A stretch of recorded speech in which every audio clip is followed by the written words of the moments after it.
Mais avant cela quand même, parce que pour moi, c'est l'une des informations principales de ces 48 dernières heures. L'Italie avait un grand projet. Un projet symbolique, puisque c'était de dire on va externaliser certaines demandes d'asile vers l'Albanie. D'accord ? Ils ont signé un accord l'année dernière. C'est un accord, c'est 126 millions d'euros par an avec l'Albanie. D'accord ?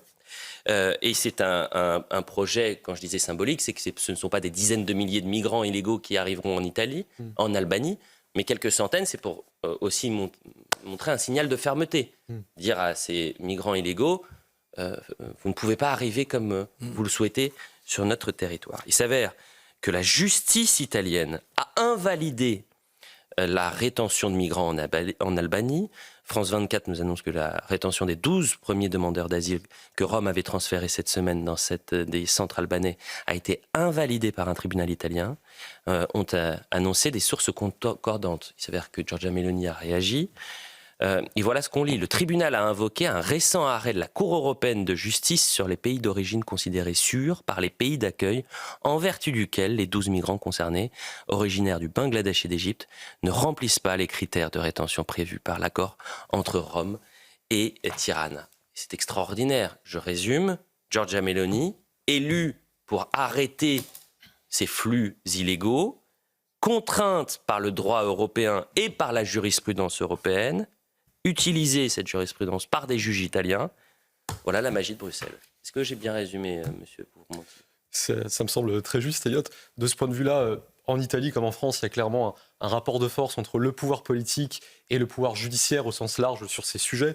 On sait que, par exemple, Matteo Salvini, quand il avait été ministre de l'Intérieur, avait été mis en cause par la justice. Il est d'ailleurs en procès actuellement avec 6 ans de prison qui ont été requis contre lui pour avoir empêché le débarquement d'un bateau. Il est poursuivi pour séquestration.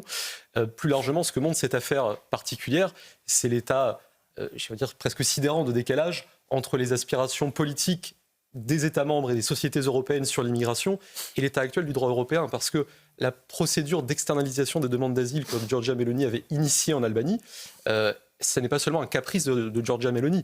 Au printemps dernier, 15 gouvernements d'États membres sur 27 ont adressé une lettre à la Commission pour demander précisément la possibilité d'externaliser le traitement des demandes d'asile. Et cette possibilité, elle n'est pas demandée dans le vide. C'est-à-dire qu'en 10 ans, le nombre annuel de demandes d'asile reçues dans l'Union européenne a été multiplié par 3. Sur une décennie, l'UE a reçu 8 millions de demandeurs d'asile. Partout en Europe, il y a une énorme problématique sur le rapatriement des déboutés, d'où le fait que l'externalisation du traitement de certaines demandes permet d'éviter que des demandeurs ne rentrent sur le territoire européen pour ensuite ne jamais en repartir, même si leur demande n'est pas acceptée. En France, à peine 2% des OQTF émises pour des déboutés du droit d'asile sont effectivement exécutés. C'est le taux le plus bas parmi tous les motifs. Donc cette décision du juge italien renvoie à des considérations qui sont quand même assez structurantes. Et c'est un symbole tellement fort. Dans l'actualité également, et vous êtes avec nous Nicolas Pourmonti, je rappelle que vous êtes responsable de l'Observatoire de l'immigration et de la démographie.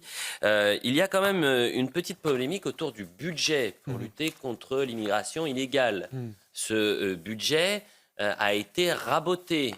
Signalement fait par Éric Ciotti, signalement fait également par Marine Le Pen et Prisca Thévenot. Alors on a besoin d'y voir plus clair comment le budget pour lutter contre l'immigration irrégulière peut chuter de 40% pour le nouveau projet de loi 2025. On voit le sujet de Kylian Salé, on en parle juste après. Bien sûr. C'est une baisse qui passe mal au sein même de la majorité. Celle de plus de 40% du budget alloué à la lutte contre l'immigration irrégulière en 2025. Une décision incompréhensible pour les députés Ensemble Mathieu Lefebvre et Charles Rodwell. Nous ne comprenons toutefois pas cette baisse massive de crédit qui contraste avec la stabilité ou la hausse d'autres lignes de crédit de la mission. Du côté de l'opposition, Éric Ciotti s'inquiète et interpelle le Premier ministre et le ministre de l'Intérieur. Cette décision est absolument incompréhensible. Alors que près d'1 million d'étrangers en situation irrégulière seraient présents sur notre territoire et que quotidiennement, les Français font les frais de cette immigration incontrôlée. Même son de cloche pour Marine Le Pen, la présidente du Rassemblement national à l'Assemblée nationale met en lumière un décalage entre le discours et les actes du gouvernement. Au moment où le Premier ministre est à la frontière franco-italienne pour évoquer la lutte contre l'immigration clandestine, on apprend que les crédits alloués à ce domaine vont passer de 300 millions d'euros en 2024 à 173 millions en 2025. Ce décalage permanent entre les discours et les actes sème la confusion et nourrit le doute sur la volonté de mettre fin à des années de laxisme migratoire. L'examen du projet de loi de finances se poursuit ce lundi à l'Assemblée nationale. Et on entendra Bruno Retailleau qui en a parlé hier à la frontière franco-italienne en disant « Moi, je veux bien avoir moins de budget, mais plus d'efficacité. » C'est quand même possible de le faire. En quoi, très concrètement, à quoi était alloué ce budget pour lutter contre l'immigration irrégulière ? Alors la lutte contre l'immigration irrégulière, notamment sous couvert des autorisations d'engagement, c'est-à-dire les crédits fléchés sur ces dépenses, elle couvre plusieurs choses. Elle couvre des modalités de contrôle aux frontières, elle couvre des modalités relatives à la rétention administrative aussi, par exemple. Elle couvre tout le champ pour empêcher des étrangers en situation irrégulière de pénétrer sur le territoire et se donner les moyens ensuite de les éloigner. Et je pense que ça pose effectivement une question de priorisation pour le gouvernement. Le ministre Retailleau a porté comme proposition officielle, ça sera dans le texte de loi immigration présenté en début d'année prochaine, l'allongement de la durée de rétention administrative pour un certain nombre de profils, passé de 90 jours, qui est à 210, ce qui existe déjà pour les profils terroristes. L'idée, c'est d'élargir cette limite de 210 jours à un ensemble de profils dangereux. Le droit européen nous permet de le faire, là, pour le coup. Merci, heureusement. On peut aller jusqu'à 18 mois, 550 jours, donc il n'y aura pas de problème de ce point de vue-là. Mais ça pose la question des moyens logistiques associés. C'est-à-dire que rien qu'aujourd'hui, dans les centres de rétention, le ministère nous dit qu'on a quasiment 90% de profils qui sont connus pour des troubles à l'ordre public ou pour des signalements de radicalisation. Donc en la matière, il faudra quand même se donner les moyens de mettre en place concrètement cet allongement du délai de rétention. Bon, Nicolas. Il a fait mieux. Oui.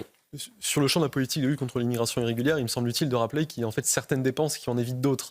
J'évoquais la création de places en soins de rétention administrative. Oui, ça coûte très cher. Ouvrir une place en CRA aujourd'hui, ça coûte environ 300 000 euros. Pour avoir un vrai impact sur l'efficacité de notre système d'éloignement, nous on a pu estimer qu'il faudrait au moins 15 000 places en CRA. Donc c'est 10 fois plus que ce qu'on a aujourd'hui sous la main. Avoir 15 000 places en CRA, les ouvrir, ça coûte 4 milliards d'euros. Oui, c'est ça. Mais 4 milliards d'euros, qu'est-ce que c'est ? D'une part, il y a ça. D'autre part, l'hébergement d'urgence des étrangers en situation irrégulière dans le parc de l'État, qui représente 40 à 60% du total des hébergés, ça coûte 1 milliard d'euros par an, nous dit la Cour des comptes. L'ensemble des dispositifs de soins qui s'adressent aux immigrés en situation irrégulière, l'AME, mais aussi une dizaine d'autres dispositifs de soins, c'est presque 2 milliards d'euros par an. Donc en vérité, il y a des dépenses d'investissement qui sont même des investissements au sens économique, c'est-à-dire des dépenses qui permettent de gagner de l'argent par ailleurs.